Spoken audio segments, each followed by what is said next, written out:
我天天做梦，不是中国梦，不是美国梦，不是澳洲梦，是全世界的梦。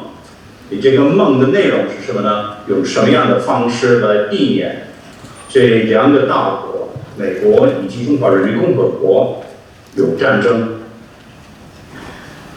如果大家认为那个战争不算是一个21世纪的可能性，我们大家都应该注意到，现在那个乌克兰侵略了那个俄罗斯侵略了乌克兰的那件事。如果我们需要一个实实在在的证据，那个战争是一个现在的可能性，乌克兰的事给我们一个具体的表现。So for me, this is not just an academic challenge, not just a policy challenge, but a personal challenge about what we can all do to avoid a catastrophic conflict between these two great countries. My second point is this. When we analyze US-China, we must understand that there is a changing balance of power between them. China has become more powerful, that is true, economically, militarily, and technologically. And the United States remains very powerful, militarily, economically, and technologically. But the balance of power between them is now, shall we say, more finely balanced. Managed strategic competition has 4 elements, and I'll conclude on this. The first element is we need to very realistically acknowledge what are the strategic red lines which currently exist between China and the United States. We can't ignore them, they exist. They relate to Taiwan, they relate to the South China Sea, they relate to the East China Sea, they relate to the Korean Peninsula, and they relate to cyber and space. A single incident in any of these areas could result in crisis, escalation, conflict, and war if we're not very careful. So we need to identify both sides with what these strategic red lines are, and at a level of detail which prevents strategic surprise. Of course, it won't eliminate the risk of crisis, conflict, and war, but such an approach, in my judgment, would reduce it.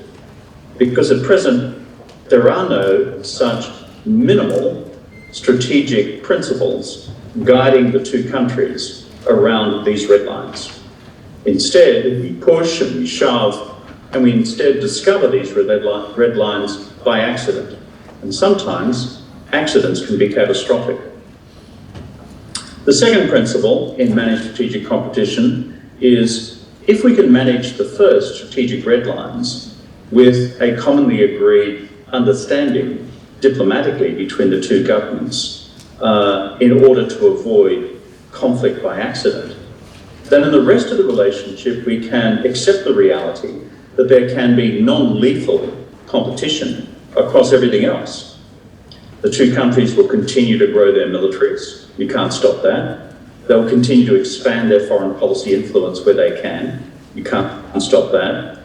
They'll continue to be strong economic competitors, as well as in trade, in investment, technology, and talent, and the rest. If we can reduce risk in strategic red line areas, and secondly, allow for non-lethal competition in all these other domains, then thirdly, we must also create political space for continued strategic collaboration. For example, on climate change, on the next pandemic, given how badly we together managed the last pandemic, and thirdly, on the continuing challenge of global financial stability. The fourth and final principle in managed strategic competition is this. You need, both in Beijing and in Washington, in Zhongnanbai and in the West Wing, you need a very small group of senior diplomats, like the National Security Office Advisor in the United States, and like the Yang Jiechi or the 中央军事委员会的副主任, to act as the continuing day-to-day policeman of this relationship, policeman of this jointly agreed strategic framework. So that if breaches occur, there can be immediate communication between the two sides. To conclude, I fully agree that you cannot eliminate the risk of crisis, conflict, and war. My proposal is simply that we embrace a joint strategic narrative between Beijing and Washington to reduce the risk of crisis, conflict and war.